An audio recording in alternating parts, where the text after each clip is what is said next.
So I guess I'll sort of do a slow motion start here, if that's okay.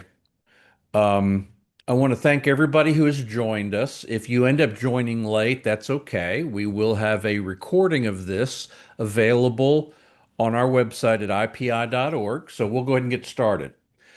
My name is Tom Giovanetti. I'm the president of the Institute for Policy Innovation. We are a 37-year-old conservative free market think tank based in Dallas, and I want to welcome you all to our Zoom policy briefing today entitled "In Praise of Big Pharma." We do appreciate you all being with us, and want to especially appreciate those of you who are financial supporters of IPI's work. Your support makes these kinds of events possible, so we very much appreciate it. And if after this discussion you decide you'd like to know more about IPI or that you would like to consider becoming a supporter, please contact me, and I'll be delighted to tell you about our Giving Society and all the various ways that you can become a part of our work. We will try to take as many audience questions as possible today. As I mentioned earlier, please use the Q&A function at the bottom of the Zoom window to enter your questions, and we will monitor that and we will get to as many as possible. If you put your question in the chat, we may or may not get to it. This event will be recorded and it will be made available on our website as well as on our YouTube channel. So if you want to, you'll be able to refer people to it later if you think that they would appreciate the content. And now on to today's topic. Today's briefing is important and it's also controversial. For people who have not yet had to depend on innovative pharmaceutical products to save their lives or to cure their diseases, it's pretty easy to demagogue against big pharma, the pharmaceutical industry. But if you've recently been cured of hepatitis C or stomach ulcers or certain cancers, if you've recently been able to lose weight through a lifelong struggle that you've never been able to succeed at before, if you've recently been able to stop smoking, or if new drugs have given you the opportunity to live instead of die, you probably feel fairly positive about the pharmaceutical industry. But what's happened recently is the populist takeover of the Republican Party and of the conservative movement has turned many on the right to criticize corporations and industries. Whereas before the recent populist trend, the Republican Party could be counted on to defend business against government regulation and interference. For literally decades, I have sadly, literally decades, I have argued that Democrats view corporations as if they are invading aliens from another planet who profit from abusing their customers. But today, sadly, the populist right seems to have embraced this same view. In the United States, we've combined property rights, profit motive, capitalism, relatively free markets, rational regulation, and low taxes to create an innovation economy that is superior to that of any other country on the planet. No one innovates like the United States, and this is a result of our policy choices. Most Americans take only inexpensive generic drugs, me included. In fact, I went back this morning to check, and I take 7 pills a day, all of which are generic drugs. But these generic drugs were once products of innovation. Demagoguing the pharmaceutical industry threatens future generations of the benefit of these generic treatments and cures like the ones we enjoy today. Okay, but that's enough for me. I'm not the expert here, Tevi is.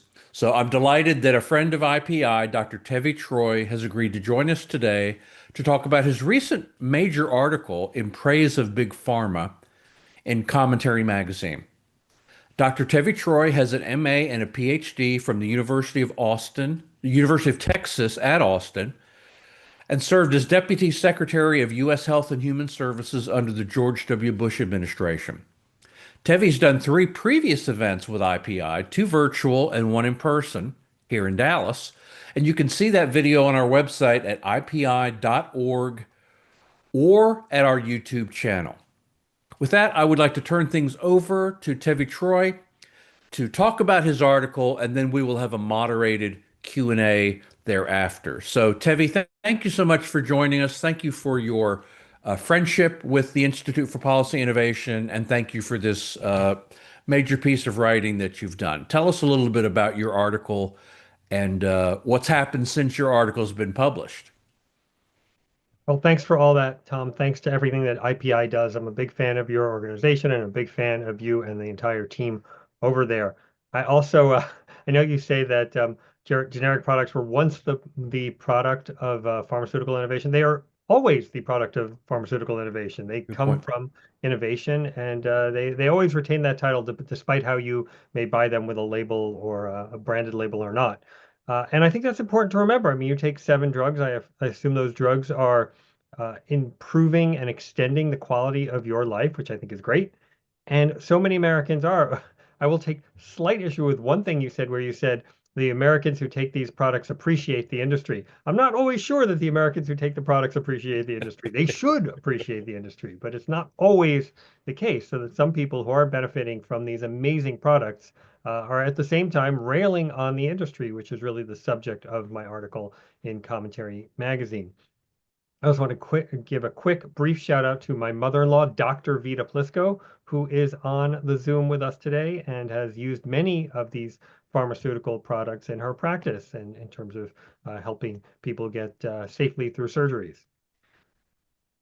So, on to the article. I have long been a fan of the pharmaceutical industry. That doesn't mean I don't recognize that there are flaws and problems sometimes with the industry, but I'm always amazed at some of the things they can produce, and they produce them to the exclusion of the rest of the world. The rest of the world is just not as good at pharmaceutical innovation as the United States. Now, part of it is some of the things you mentioned, that we have a mostly free market and we have rule of law and we have the ability of the companies to sell their products in a fair, somewhat overly regulated environment, but still a better situation for pharmaceutical products and development than we have in the rest of the world. But there's also the American innovation side of it. We do attract talent from all over the world. We have a questioning culture that allows us to ask questions about received wisdom and come up with new ideas and new pathways. So I think there's a special sauce that America has that leads to the pharmaceutical improvements. I'm also glad you mentioned ulcers.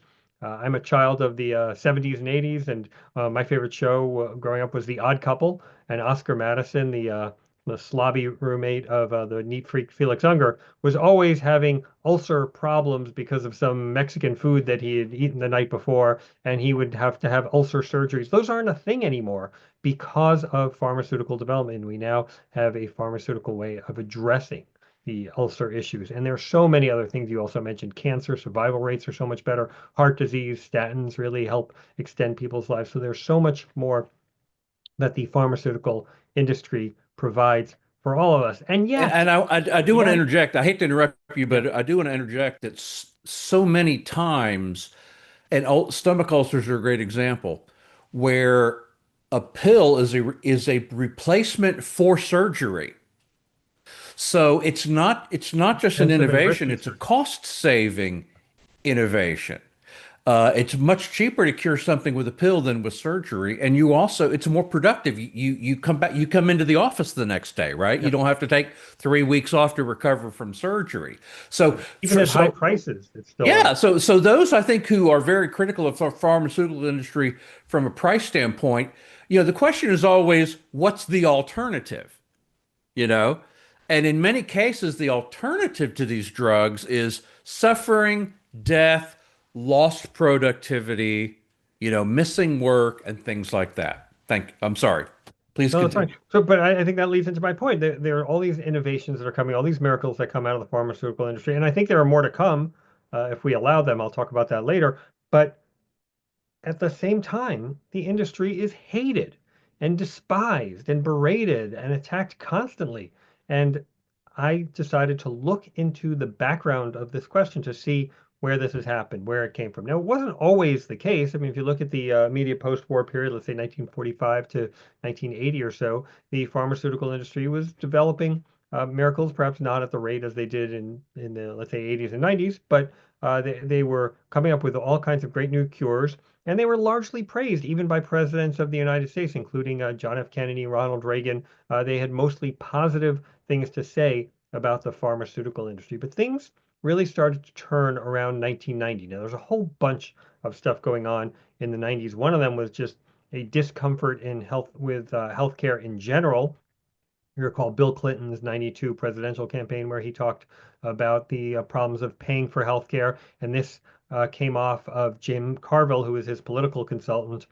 Carville successfully ran an upset campaign for Harris Wofford to be senator from Pennsylvania against Dick Thornburgh, who'd been the sitting attorney general and a former governor of Pennsylvania. And the surprise issue of that campaign was healthcare. What was going on with healthcare was that after the passage of Medicare and Medicaid in 1965, we basically had a three-legged stool that propped up healthcare in this country. Medicare was for retired people, Medicaid was for poor people, but most people were on the biggest part of the stool, the biggest leg of that stool, which was employer-sponsored healthcare. And a number of things were happening in the 1990s, including people didn't necessarily stay with one company for their whole lives. There were elements of pharmaceutical care, but also medical care in general that were getting more expensive. More people worked on their own. The creation of the fax machine and then the cell phone meant that you didn't have to work for IBM or some big corporation. A lot of people could work on their own, start their own businesses. So there are good things that are happening in the economy, but they lead to a lot more turmoil and people are a little more uncertain about where they will get their health care from. So that's part of what's going on. But then you also see the rise of these pharmaceutical lawsuits. Congress passed certain laws that made it easier to sue the pharmaceutical industry, the creation of class action lawsuits. And the trial lawyers dove in and they started getting these multi-billion-dollar settlements from companies, sometimes for real problems, but sometimes for kind of propped up things where they would create a class of people who weren't all necessarily harmed by the product, but they saw these ads and they said, I'll sign up for it too, and I'll get a piece of the action. Of course, the biggest piece of the action goes to the trial lawyers, as you guys at IPI well know. But the Always. trial lawyers are not just good at winning in the courtroom, they're also good at trying to change the atmosphere in America. And as we all know, the biggest supporter of the Democratic Party is the trial lawyers. So the trial lawyers give a lot of money to Democratic coffers, and you started to see the rise of Democratic politicians starting to criticize the pharmaceutical industry. We may think that was going on forever, but it really wasn't. If you look at uh, the campaign platforms or the convention speeches or just general speeches of Democratic candidates going up through 1996 through Bill Clinton, you really didn't see pharmaceutical companies mentioned very much at all. And it's really only in 2000 with Al Gore that he starts to criticize the pharmaceutical companies a little bit, and it gets more and more frequent. And you can even track it in the platforms with maybe one or two mentions of the pharma companies in the early days, and then in more recent days, almost dozens of criticisms of not only the pharmaceutical industry, but with these derisive names like Big Pharma. So the Democratic Party starts to become a critic of pharma and becomes an even more and more hysterical critic of Big Pharma as things go on. And then the trial lawyers and Democrats are also allied with Hollywood. It wasn't always a thing that the pharmaceutical executive was the bad guy in movies. That really also starts in the 1990s and becomes a pretty frequent thing starting in the 90s. Movies like The Fugitive, Jurassic Park, the pharma guys are bad guys, and going all the way up to today. The TV show Matlock is about a nefarious pharmaceutical company. And I joke in the article that you're more likely to see in a Hollywood movie a bad guy from the pharmaceutical industry than, let's say, from the Chinese state security services or from an Iranian terrorist organization, both of which are much more likely to be causing harm to you today than the pharmaceutical industry. Yeah, And you so you since you're talking about movies, we literally had a movie called The Constant Gardener, which was specifically, attacking the idea of the pharmaceutical industry as immoral and unethical, et cetera, et cetera. and that is on my list. In my article and Mhm. commentary, I mentioned a bunch of these movies. Yeah, Also, Dallas Buyers Club. You guys are in Dallas. Dallas Buyers. right. That's another very critical the pharmaceutical industry when it looks at the AIDS crisis from that perspective. So it's a constant thing in Hollywood movies. And so that was kind of the atmosphere that we had until recently, when, as you suggested, the Republican Party then got in on the game. And now there are many Republicans who are very critical of industry in general, but specifically of the pharma industry. Now, here I will say that there's some culpability in the pharma industry because for many years, the Republicans and conservatives did defend pharma and do it from the perspective that you and I would appreciate, which is we're for free markets and we're for innovation, and these companies create all these life-saving, life-extending products. But what happened was the Republicans were getting a lot of abuse for defending the pharmaceutical industry. And in 2009, during the Obamacare debate, pharma, the organization that represents the pharmaceutical industries, decided to back the Affordable Care Act, to back Obamacare, and help the Democrats get it passed. Now, a lot of Republicans said, what the heck? We have been defending you guys for 20 years with real cost to ourselves. We get lumped in as the defenders of big pharma because we're defending you.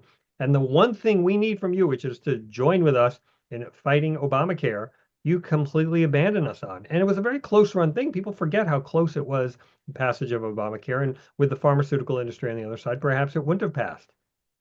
So a lot of Republicans were resentful of what pharma did in that circumstance. And then, of course, you had, with the rise of a more MAGA, more populist type movement within the conservative movement and within the Republican Party, just more skepticism in general of corporations. And so now today, if you are a pharmaceutical executive and you've got a Republican congressman in your district or Republican senator in your state, you're just not sure if they're going to Yeah. be supportive. Whereas a generation ago, the Republicans were pretty reliable supporters. So I think Yeah, those if are you know, all if I could just interject, please. Tevi, just a personal anecdote there from our standpoint. I mean, I'm sure there are people who are watching this who are thinking the only reason IPI is putting this event on is they must be getting a bunch of funding from the pharmaceutical industry, right? Well, the truth is we used to get a significant amount of funding from the pharmaceutical industry, and then the Obamacare thing came along, and as you just pointed out, the industry got behind Obamacare, and of course we could not. We could not support that. And so oddly, we actually lost a ton of support from the pharmaceutical industry because they decided to get behind Obamacare, and it was simply something we could not do. But you're right, that was a fundamental sort of pulling the Watershed rug out moment. from under a lot of Republicans who had spent decades defending the industry against government control, and then all of a sudden the industry welcomed government control. Yeah, and then a related point there is that you've got this whole issue of the industry is was supportive of Republicans, and now they're more like they might support Republicans, they might support Democrats. So it's just not clear where things are going to go from that perspective. If you're a Republican politician, pharma might be supporting Democrats who are running against you, and again, you're wondering what it's not like any Democrats are going to be supporting or praising the pharma industry. So Yeah. I think that is another factor that's going on. So all this happens. You have a whole bunch of elements of society, shall we say, are critical of the pharmaceutical industry, and you start to wonder, okay, so what? Some people criticize you, put on your boy pants and all that.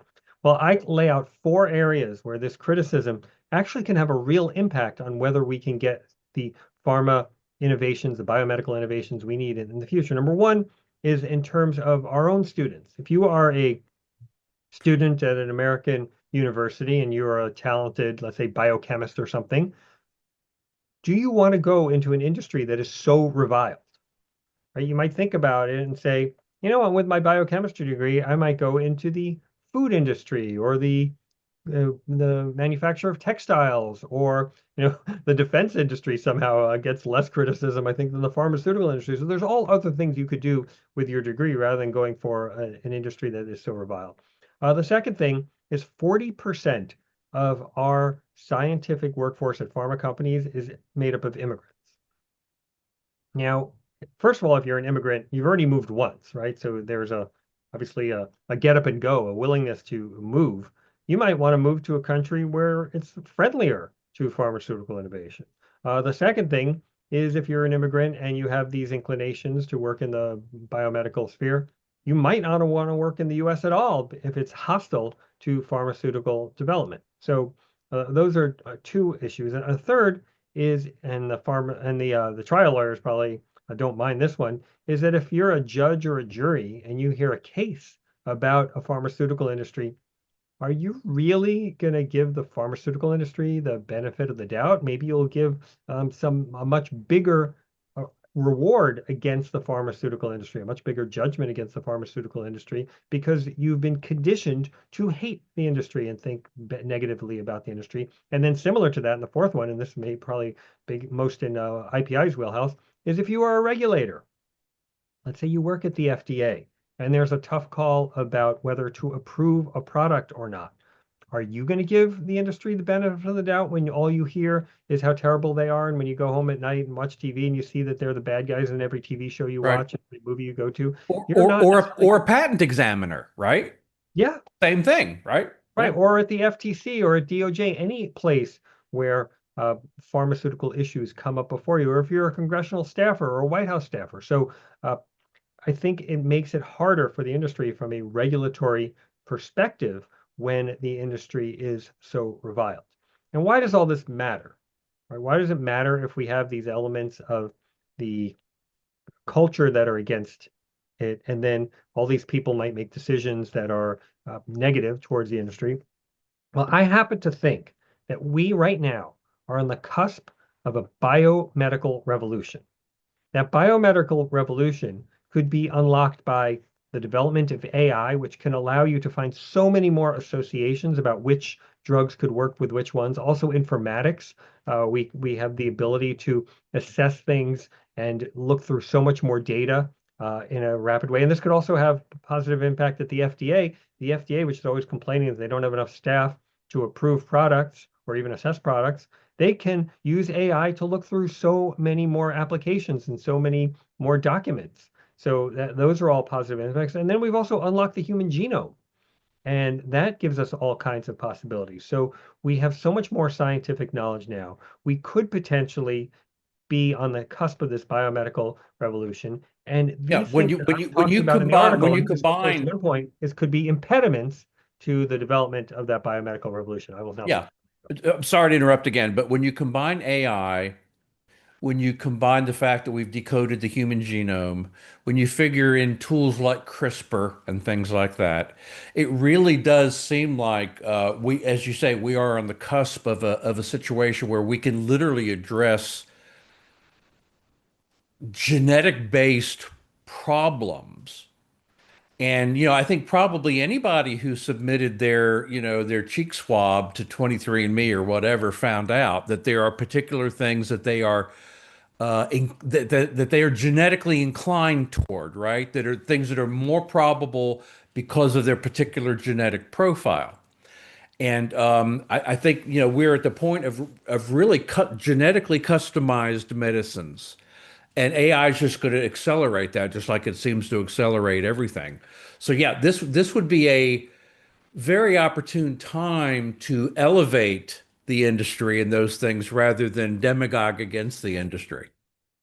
Right. And so that's why I wrote this article. Then a few weeks after the article came out, Trump came out with his pharmaceutical price controls initiative. So I wrote an article in the Wall Street Journal kind of laying out this article and talking about how price controls are not necessarily the best answer, and how I understand that people are frustrated with high prices in the pharma industry, and that they are also frustrated with the price controls that are imposed in Europe. But as you and I and all good free marketeers know, the answer to market interventions by the government, to government interventions in the market, is not more government interventions. It's Right. fewer government interventions. And so there are solutions to this problem that would adhere to a free market approach, which means improving the regulatory process, making it easier for pharmaceutical companies to get fair assessments from the FDA, maybe cracking down on the trial lawyers and not having all these out of control nuisance lawsuits, increasing transparency. So there are all kinds of free market ways that we can get at this problem. Imposing price controls that the European socialist countries do is not necessarily the answer here. Yeah, I have, this is something pricing is obviously an issue that we've been working on for a long time. And the problem is that just about every other country on the planet has some form of healthcare system where the government is the primary purchaser, right? And so, governments don't negotiate prices. Governments, decree prices. They don't negotiate. And so, if you're a pharmaceutical manufacturer, it's like every other country in the world tells you what the price is going to be, and only the United States allows anything approaching market pricing. And so you have the situation. It's like a balloon where you're like squeezing it in all directions. And of course, what happens? Well, the balloon expands in the one direction that you're not squeezing. And that's the United States. Well, what happens if the United States starts squeezing back? Then the balloon pops. And the irony, the great irony and disappointment here is that the way we get other countries to do a better job of pricing what they're willing to pay for drugs is through trade agreements.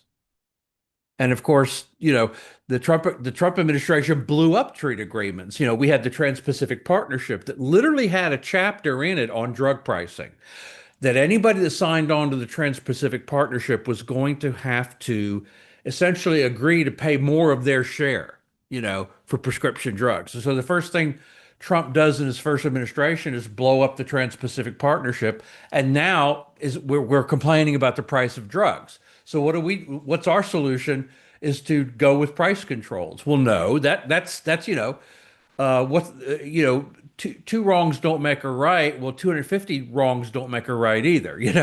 So it's Right. just And the result is if we have more price controls, is we're going to have the development of fewer products. right. And all the people who have diseases now that they hope could be cured someday have less likelihood of getting those diseases cured through the creation of new pharmaceutical You, innovations. you you talk in your article a little bit about this idea of how much it costs to actually get an approved drug through the process. And of course, most drugs don't survive, right? So that one successful blockbuster drug, Lipitor or Viagra or GLP-1 or whatever, those blockbuster drugs have to essentially pay for all the R&D on all the drugs that also didn't get through. And the number, the cost of actually getting a successful drug through the approval process is north of $1 billion. North of 2 billion, but yeah. North of 2 billion now. Yeah. Okay, yeah. So, you can't expect that if you're going to put price controls on those drugs, that these companies are going to be able to innovate at the same level that they're innovating now. It's absolutely true. And the costs are really astronomical. And if you are in a boardroom and you have to decide, should we spend $2+ billion on developing this product? And that's just getting it through the approval process.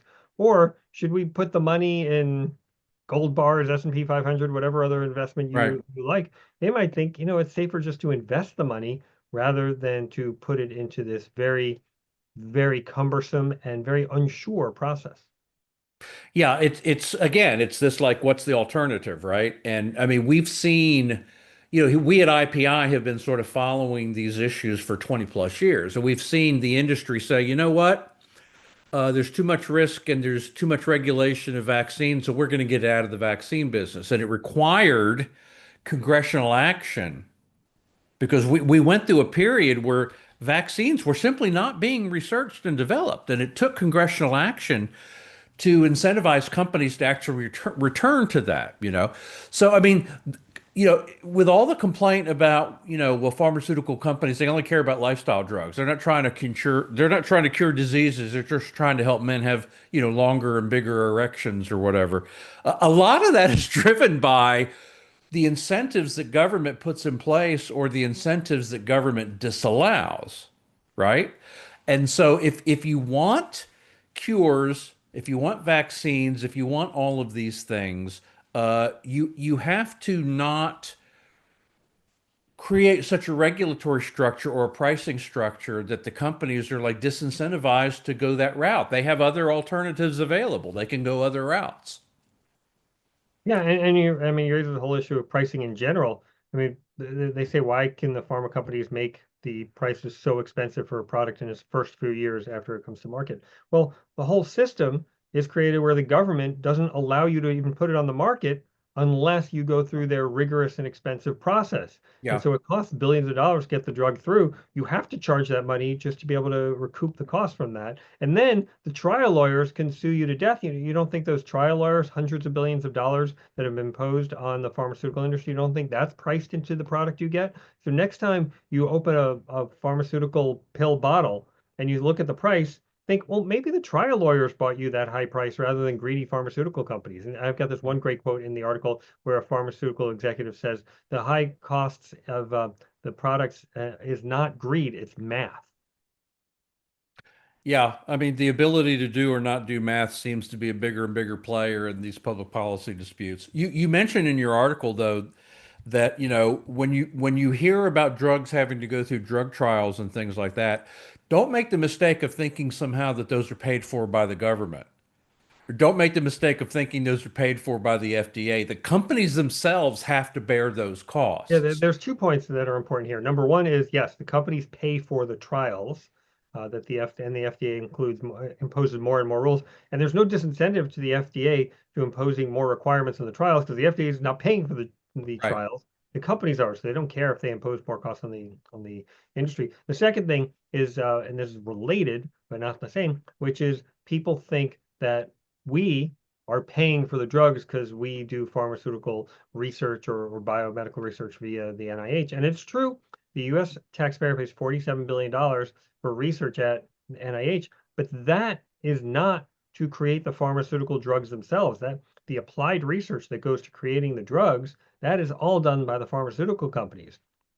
The NIH supports biomedical research, which I am in favor of, and as long as it's not woke nonsense, and as long as the administrative costs aren't 60% or higher of it, but it's not the NIH that creates the drugs. So people have this wrong impression, including in my article, I say Lyndon Johnson didn't seem to understand this process, uh, but people have this wrong impression that the NIH creates the drugs and then the pharma companies just slap a label on it and recoup all the costs and they get big profits from it.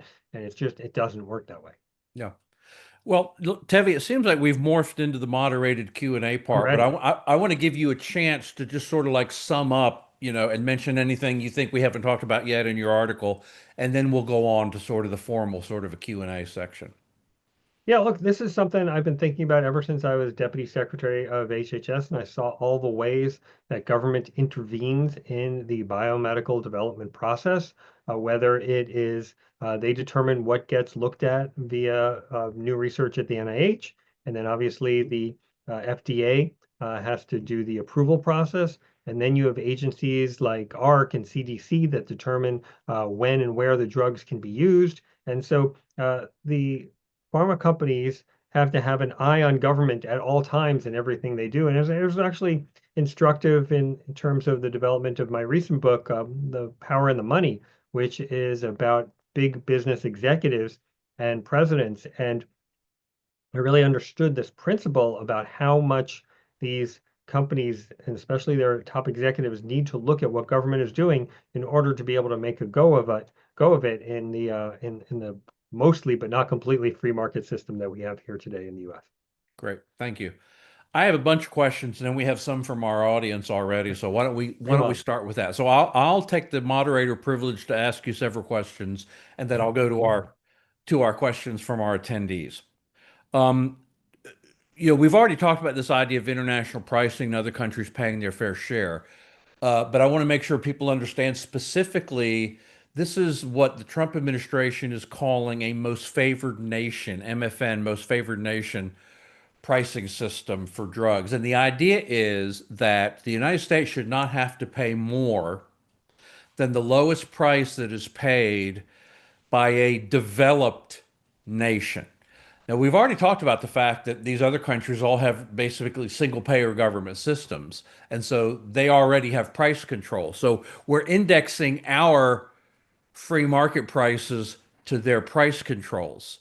But if you think about it, a Big Mac costs less in Malaysia than it does in the United States. A Big Mac costs less in Argentina than it does in the United States because of this idea of purchasing parity, right? There's this purchasing parity index that shows that Wealthier countries can pay more, right? And poorer countries can't pay as much. They can pay less.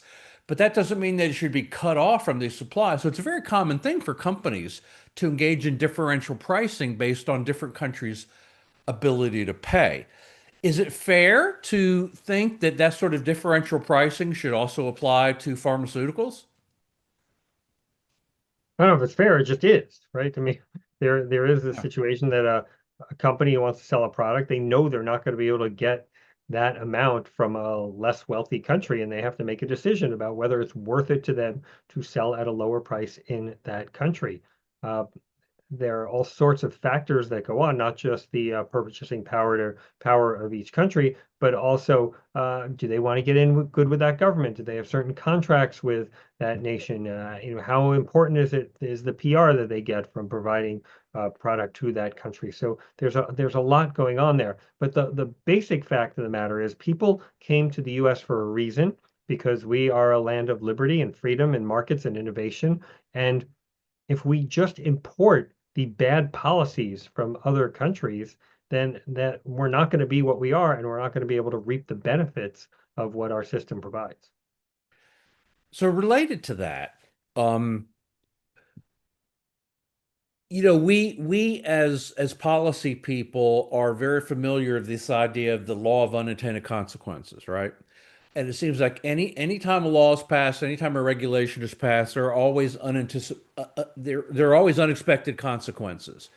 And that's one of the reasons why, we believe that we should approach regulation with a light touch, because you never know, what those unintended consequences are. It seems to me that one possible unanticipated consequence of this idea of indexing our prices to the prices of other countries is that pharmaceutical companies might say, well, if we have to, the US is our biggest market, so we have to do that. We're just not going to sell to some other countries. We're just going to refuse to do it. And so the unexpected consequence should be that other countries are actually cut off from the benefits of some of these medications. Do you think that's a realistic possibility? Sure. I just found it amusing you say that we as policy people recognize the power of unintended consequences. I'd have to say it's we as conservative policy people recognize Okay, okay, yeah, unintended yeah. consequences. But yeah, I mean, there could be all sorts of negative repercussions, and people who have sympathies towards certain countries that won't get these products will never recognize that it's their dumb policies that led to these countries not being able to get the product. And they'll, Yeah. of course, just rail against the greedy pharmaceutical companies. So, yes, definitely When a you possibility. when you talk about hard power versus soft power when it comes to like, international relations, the Bush administration did this PEPFAR program, which essentially saved the lives of millions of people Millions. Yep. in I Africa. was involved in it in the Bush years. Yeah, and it's one of the most moral, most noble things that the Bush administration did.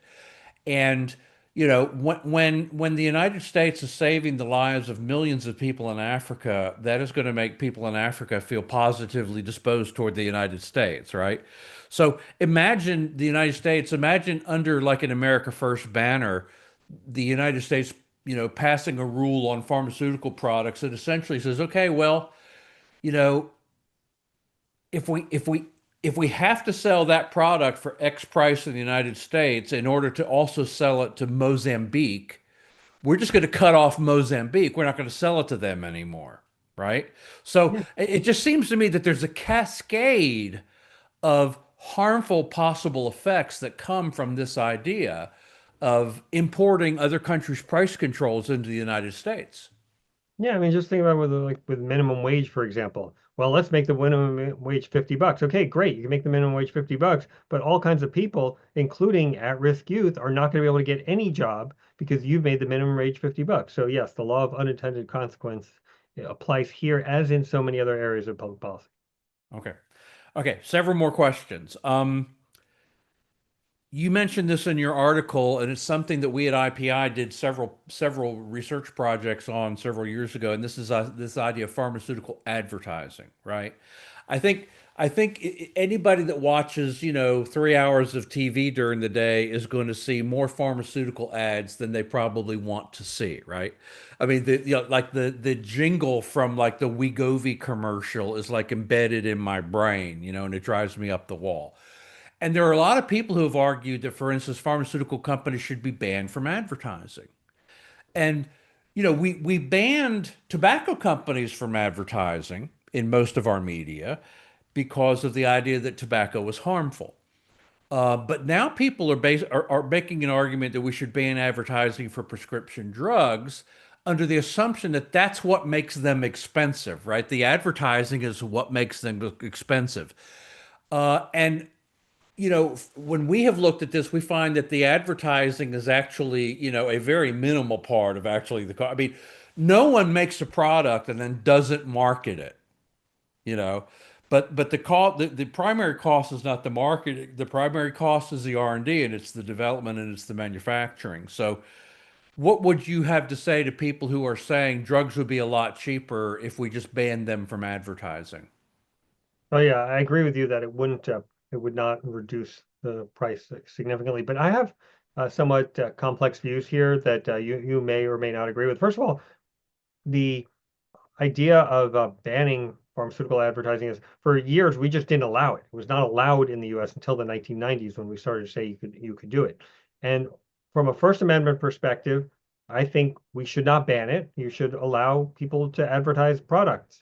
The difference between pharma advertising and tobacco advertising is if you take a pharma product as prescribed, it will help you and save you and improve your life. If you take a cigarette as prescribed or not prescribed, as intended, it will Mm, harm you. It will, potentially yeah, kill you if you do enough of it. So I think there's a difference there. But uh, we allowed pharmaceutical advertising in the 90s. I agree from a First Amendment perspective that we shouldn't be banning it, but I think it was a bad move for the pharma industry. I think the pharma industry should not engage in this TV advertising because I think it hurts them. Again, I mm, wouldn't ban it. It's their call. They can decide whether to do it. And here's why I think it hurts them. People, like you say, they turn on the TV, they're watching the ball game with their 8-year-old kid, and suddenly this Viagra ad comes on, and they try and distract the kid or explain what the hell all the smiling couples are about. And I mean, it's just yeah. really awkward and unpleasant. But then all these people say, well, you in the pharma industry, you told us all these years that you needed all the money that comes into your coffers for research and development so you can make new products. And it seems to me that you just take this money that comes into your coffers for expensive advertising on TV. And so I think the prevalence of pharmaceutical advertising undermines the companies and makes them look bad and makes Mm, people dislike them. And then you have, of course, the FDA mandated disclosures, which people say in rapid speed under their breath, but people say, "Oh my right. gosh, I can get I know. rickets, loose I know. stool, and all this But horror." when I see most of these ads, it actually terrifies me to take the drug rather than encouraging me to take Right. the So I'm drug. not sure it's helpful to the pharmaceutical companies to have as much pharmaceutical advertising as they have on TV. That said, I wouldn't ban it. It's their call. But Yeah. that's my nuanced view on this. Okay. A couple more things, and then we'll go to our group questions. The latest thing, of course, are the GLP-1 drugs that were developed. I think I have this right. Were developed to help with diabetes, but actually turned out to be incredible weight loss drugs. Amazing. And there's a lot of chatter about how these are like miracle drugs, like they may have other benefits as well. You mentioned in your piece that these drugs were not developed in the United States, Yeah. right? They were, where was it? Is it Denmark where they were I thought it was developed? Norway, but yeah, it was in the Scandinavian countries. Yeah, yeah, yeah. So, is that just coincidence, or is that a preview of what we might be looking at if the U.S. decides to crack down on regulations and price controls and things like that? Do you have a concern that more and more of this innovation will actually move to other countries? Yeah, I And, absolutely have. under the banner of America First, we might actually end up driving innovation to other countries. Look, the vast majority of pharma products right now are produced in the US, developed in the US, and that could go away if we continue this hostility to the pharmaceutical industry, which is basically the point of my article. But I don't know where the obvious place for them to come from. Obviously, some European countries can develop it, and we did have the development of these GLP-1s in Europe. But it's not the most favorable atmosphere for pharmaceutical innovation there either.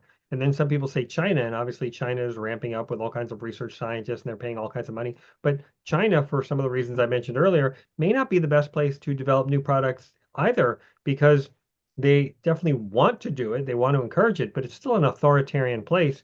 And an authoritarian, non-questioning society is not the best place to develop new ideas that are based on research and questioning authority and questioning received wisdom and trying to come up with new and innovative pathways. That's why the US has not only been the place to develop these, but is and remains the best place to develop these as long as we can push back some of this hostility against the industry. Just as an aside on that topic, am I correct that a lot of these pharmaceutical companies started in Europe and essentially moved to the US because we were a Well, more hospitable yeah, environment? I mean, Germany used to Merck, be like right Merck, there. Bayer, Yep.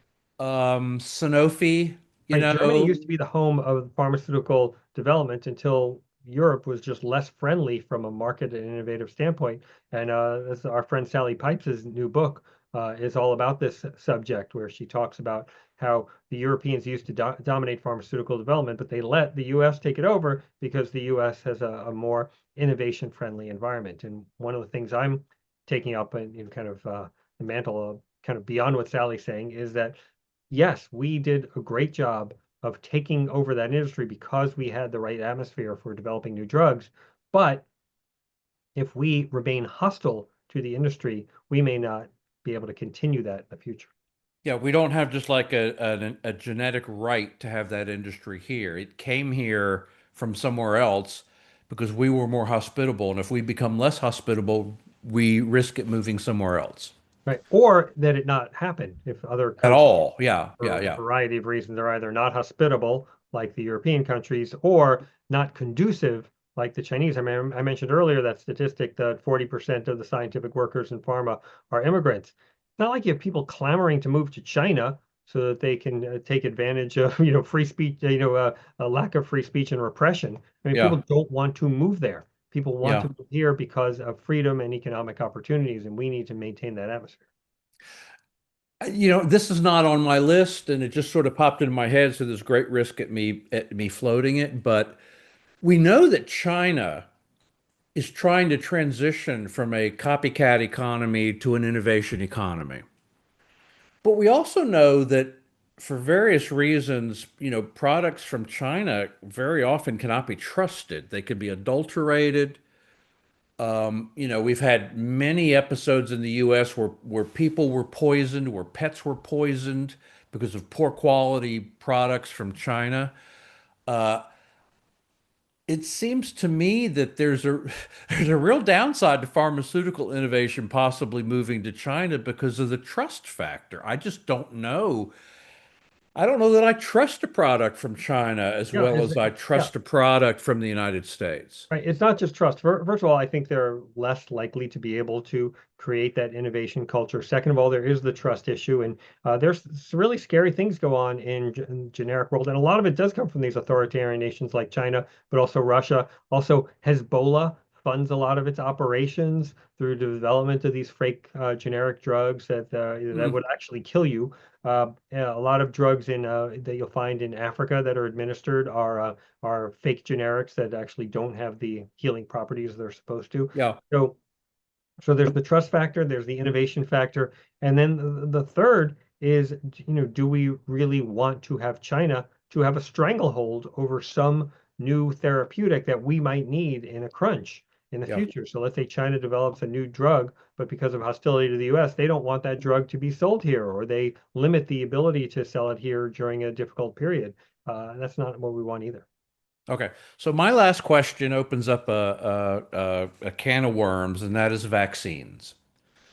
So, Skip that one and go to the audience.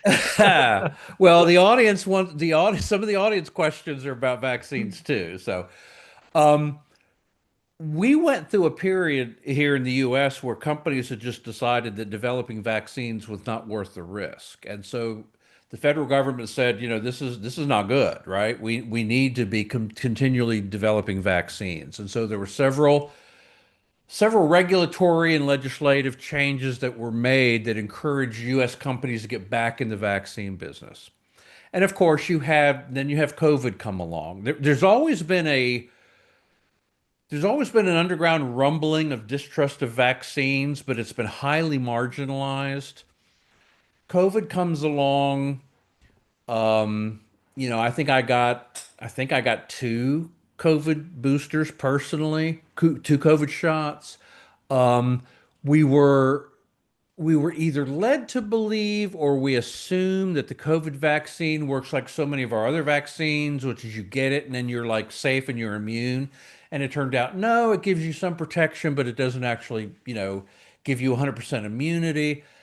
And that experience has, I think, in addition to the populism that has entered the center right, has created a real significant skepticism of vaccines. And this is something I'm deeply concerned about. Now, I will acknowledge that when my son was born, and when he was a child, my wife and I were taken aback at the aggressive vaccine schedule. It's like you got a 6-month-old baby and they just want to give him like 9 shots or whatever. And we actually purposely delayed. I don't want to get into too much personal information, but we purposely delayed the vaccination regime for my son just because it just seemed too aggressive for such a small child.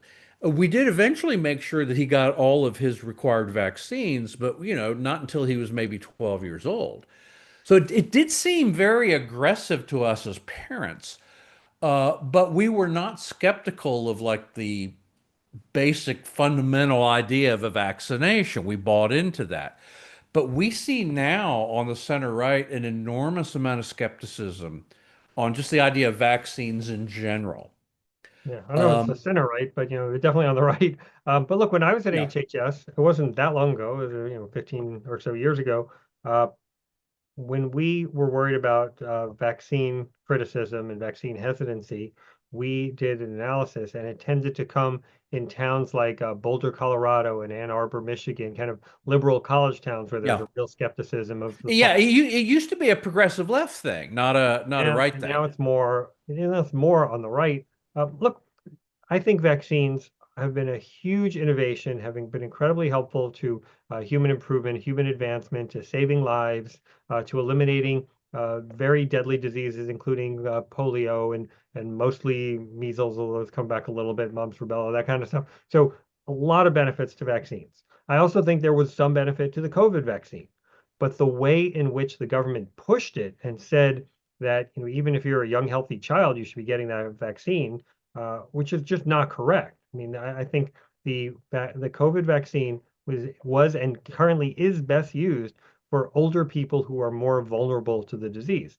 The other thing that was going on with COVID is at the same time that we were pushing the vaccine, which again I think had some positive effects, you also had the disease itself was mutating, and the Yeah. mutations were making it less harmful. And so it raised the questions of, is it because we're vaccinated or because of the mutations in the disease that people are not dying from this at the same rate? So there's a whole bunch of complicated stuff going on. But that said, I am pro-vaccine. We should have vaccines, but I also think we should be allowed to question things. If you as a parent say, I think the vaccine schedule is too aggressive, you shouldn't be shunned for raising these questions, especially since you as a responsible parent eventually did let your kid get all the vaccines. So I think the uh, the way the government handled the COVID shots, plus the the attempt to shut down or cancel anybody who raises any questions, I think leads to more skepticism. All right, that's really great. Let me finish with one final thing related to vaccines, and that is the mRNA technology. Did the We were told at the beginning of the COVID vaccine news cycle that this was a tremendously beneficial new technology and that this was the first application of it.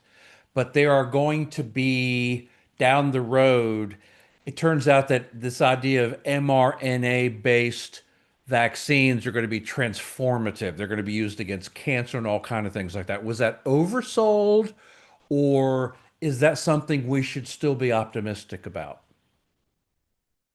So there are some real possibilities of different types of vaccines in the future that have amazing possibilities to actually deal with cancer or a variety of, let's say, invasive diseases that can make adjustments based on which disease is on or turn themselves on and off. So there is a lot of potential. We're not quite there yet, and we haven't figured it all out. And it's not just our mRNA. So there's a whole bunch of things swirling about. And so I do fear that the way that they promoted mRNA as the single pathway to improved vaccines that will solve every problem in the future, I think overstated the case. But I would stay tuned on this front because I think there are some really exciting new vaccines that are in development. It's just not necessarily that it's all going to be our mRNA. Great, thank you. Okay, I'm going to go now to questions from our attendees. And there is still time. If you have a question, there's still time to get in a question. Just use the Q&A function down at the bottom menu of your Zoom window. David Shaw asks, are gene therapies considered pharmaceutical products in the context of this discussion? I think that's his main question. So when we talk about CRISPR, when we talk about gene therapies and things like that, are those going to be patented pharmaceutical products or are they going to be something else? Yeah, so I think I'm trying to be careful, at least in the article, to talk about biomedical innovation, which means it's more than just pharma. Mhm. But in terms of regulation, the FDA is always going to get out on it. So it doesn't matter if you call it pharma or biomedical. I mean, the FDA is going to be regulating those types of products as well. Okay. Are you as optimistic as I am and a lot of other people are about the potential for some of the gene editing technologies? Somewhere on the spectrum, on the one end, there's like almost like an idolatry of technology, and on the other end, there's this huge suspicion that we should not be tampering, with genetics and things like that. Sort of where are you on that? Look, I'm for curing dangerous, deadly uh, diseases via use of genetic modifications to the extent that it can be done. I'm not for creating a new race of superhumans where we have a Right. race about, who can develop the most IQ points and the bigger, faster, stronger humans. And, I think that gets into really scary places really quickly. So I think I would put some limits on it. But in terms of can it get rid of cancer or some diseases that we're not thinking about, yeah, I'm for doing that within limitations. Okay, I think what you just described is probably the most sensible mainstream view, right? So my Try to be question, there.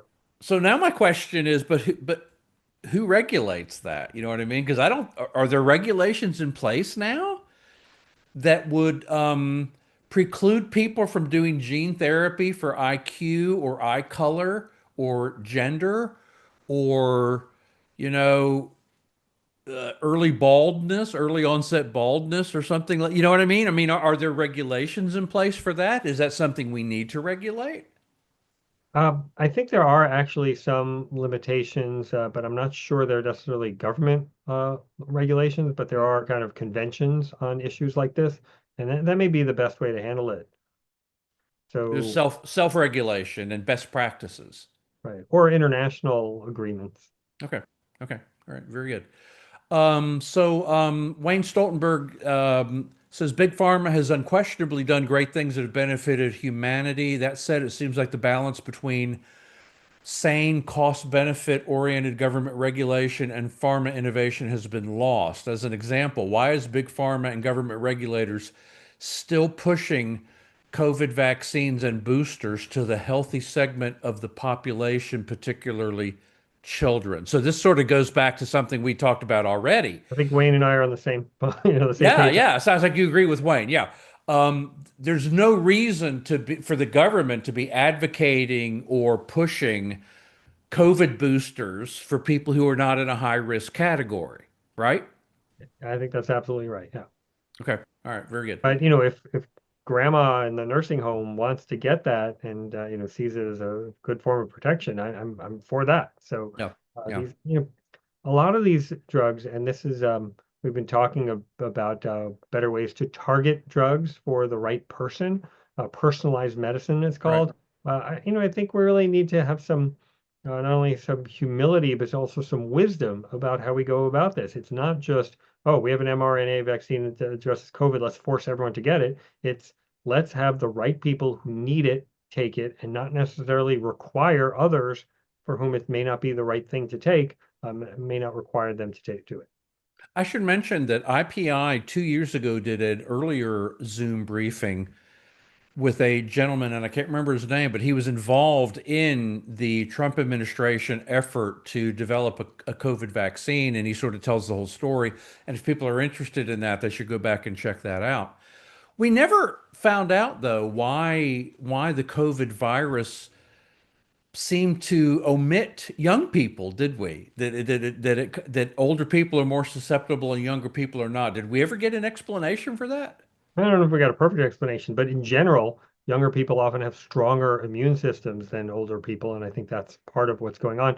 The reason we were so surprised by it was the last time we had a massive pandemic of this size was the 1918 Spanish flu, Mm. and that disease actually weaponized your immune system against you. So the stronger your immune system, the more it fought back against it, and the more it actually would lead to negative results. So younger people were dying at higher rates unexpectedly from that disease. And I think that's what Mm. caught us unawares with this one. Okay. Okay. All right. That's interesting. Yeah, we all during COVID, we all learned about the Spanish flu for many of us for the first time. Okay. So Sam Lissman asks, I love Big Pharma, but it seems like the goal is now treatment rather than cure. The money is for ongoing treatment, not cure. Is there a way to refocus them on curing diseases? Um, my first thought is that just not too many years ago, they literally did cure hepatitis C, So, Sam, I'm not sure your question is exactly right, but this is a common criticism, right? That Right. But he's that also not wrong the because industry spends more time on, lifestyle drugs than actually curing diseases. well, but also it's just yes, there's more money in treating rather than curing because once you cure, the thing goes away. But the other thing, and here I'll have some sympathy for the pharma companies, is it's easier to treat than to cure, right? To completely cure something, that's not so easy to do. The closest thing we have to that is actually vaccines, which prevent you from getting the disease completely in the first place. But yeah, it's just not easy to create cures. And I mentioned that I take 7 generic pills. One of them is a statin, right? So in theory, me taking a statin prevents me from having to have heart disease cured, right? In Oh, theory, it prevents me from having to have a bypass surgery or something like that. So you may diss that and say that's not a cure, but I mean a preventative is not less than a cure. A preventative in a way is actually better than a cure, right? Because it prevents the thing in the first place. absolutely. I mean, Yeah. ounce of prevention, pound of cure. We all know that one from our Yeah. childhood. I mean, again, I mean, not to make this about me, that now that I think about it, probably 3 of the 7 pills I take every day are preventatives, right? They're designed to prevent me from eventually having to be hospitalized or having to have surgery or something like that. Yeah, you got to be careful, Tom, because if you get into any more detail, we might be on the cusp of a HIPAA violation here. So Well, we should do a whole separate briefing on HIPAA. here's a good story. When I served in government, I was a deputy secretary under Mike Levitt, who was the secretary of HHS, and we were trying to deal with electronic medical records, which is a Yeah. very complex topic, and there's a whole bunch of things. It's a whole new thing. But whenever HIPAA would come up, Secretary Levitt would say, "This is a useless conversation. I'm going to walk out while you talk about HIPAA, and then I'll come back when you're done." Because HIPAA was just always such a rabbit hole. It seems like the way HIPAA works is to preclude common sense Yes. stuff, And you know who's the but biggest somehow it champion of HIPAA? enables gross violations of healthcare privacy, but it prevents common sense stuff. The biggest champion of HIPAA was Ted Kennedy. And I was doing Okay, well, another, that tells you everything you need to know. yeah. And he was also the champion of not using merit-based immigration or skills-based immigration, but just on family reunification. So Mm, I know some people on the far right like to dismiss the zombie Reaganism. I think we yeah. should talk about zombie Ted Kennedyism because he really had some horrific policies that continue to have negative effects to this day. You know what, I need to spend some Life time fantasy. drilling down on that in the next few weeks because Zombie Ted that Kennedy. is real interesting. That's very interesting. Okay, so Glenn Lyons has a couple questions.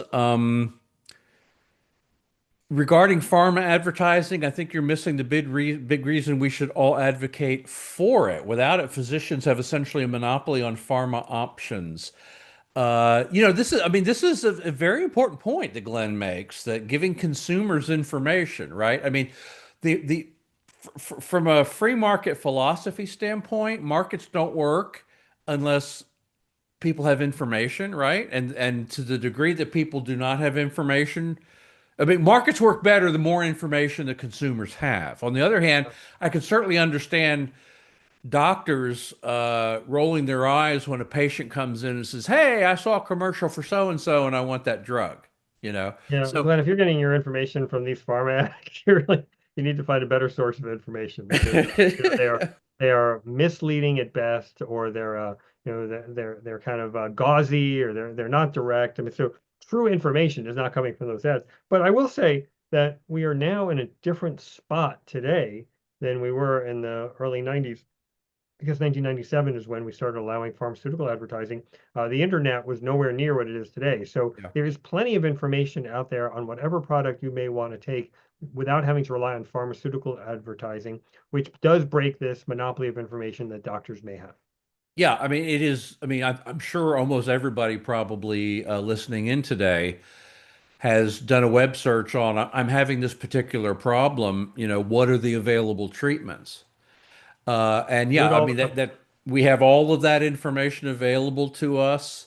Um, I tend to be, and we tend to be here at IPI, pretty libertarian in our approach to things, but I've never quite been able to go full libertarian as far as, there should be no, FDA regulation and things like that. Um, but it is interesting how you as a patient might actually, if you are sort of a research-minded person, you as a patient might actually have more information about a particular drug or a particular condition than your GP does, you know? So, Yeah, right. I mean, you're immersed in whatever thing you have, and the GP right, is dealing with 50 exactly. consultations a day for 8 minutes that the 8 minutes Yeah. that Medicare allows them to bill profitably. Yeah, and again, as I say, those commercials tend to make me more afraid of the drug than inclined toward the drug. Okay, one more question. I've been puzzling over the change in the Republican Party over the past few years, boy, you and me both. Um, I wonder if it's the result of having a Byzantine healthcare system for so long that doesn't work, no one understands it, and everyone assumes it's the fault of the market. Um, for those of us who are proponents of free markets, it's always a problem to us when there's a part of the economy that is not running, on anything approaching a free market basis. And the healthcare industry has a few free market elements that have been injected into it, but by and large, it is not a free market. Um, we're at IPI here. We're based in Texas, just north of us in Oklahoma. There's this amazing thing called the Oklahoma Surgical Center, where you can go to their website and you can click on a drop-down box, and they will literally tell you what they will charge you for any common surgery, hip replacement, whatever you need, and they'll just quote the price, and they don't take insurance. And so, I had a spinal neck fusion about a year and a half ago, and I think the total billing was like $275,000 for that. I end up, paying a small amount out of pocket and deductible and that sort of a thing. But the surgeon billed $275,000, whereas you go to the Surgical Center of Oklahoma and you say, how much for a spinal fusion? And they'll tell you right there, and it's a fraction of what I was billed, for my spinal fusion. So I think we have to acknowledge that the system we have right now is far from a market-based system. Is that right? Yeah, no, I was thinking when I heard the question that the market cried when it heard the question because not a market-based system that we have. It's a weird mix of government and some free market elements, as you say.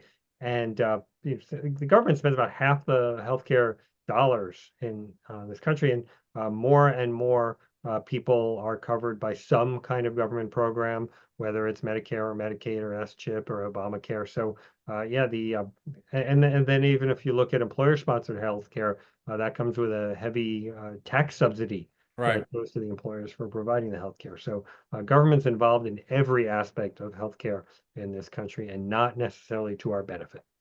Okay, so let's wrap up. Those are all of the audience questions that we got, and we're sort of right at our time limit anyway.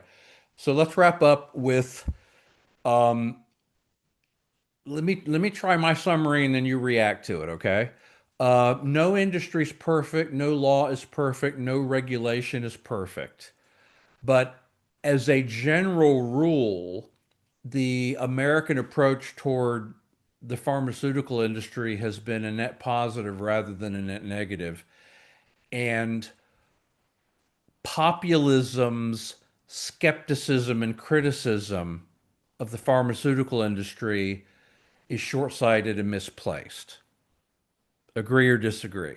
Yeah, I would generally agree with that. The in general, the pharma industry has been not only a boon for America but for the world, and we should uh, criticize it and try and demonize that industry and regulate it out of existence to our peril. And weirdly enough, even in a populist sort of America First approach, which I do not share, but even in that approach, the pharmaceutical industry is one of those areas where the United States is globally dominant, right? We have a trade surplus, not a trade deficit in pharmaceutical products.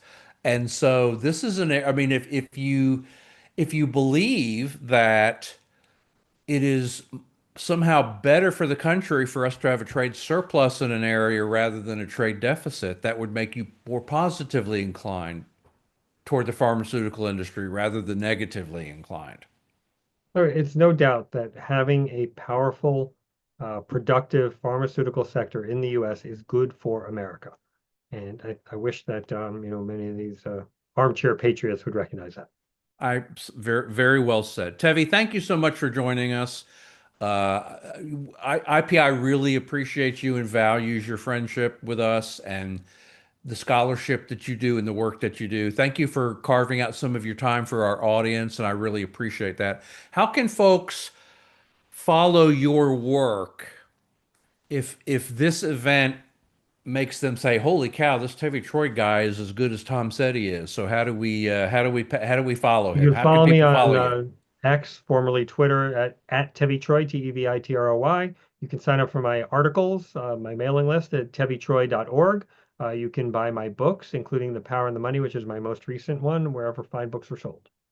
Yeah, we need to schedule for the fall another event about your most recent book. So that would be Sign me great. up. All right. Thanks so That'd be much. great. Thank you, Thanks so Tevi, and much. thank you to everybody who attended. We appreciate it very much. I hope you found it to be valuable. As I said earlier, it will be available in just a day or two on our website and on our YouTube channel, so you will be able to share it with other people. If you would like to help the Institute for Policy Innovation do more work like this, we would love to have your help. So please feel free to contact me. Otherwise, I will say goodbye and everyone have a lovely rest of your day. Thank you.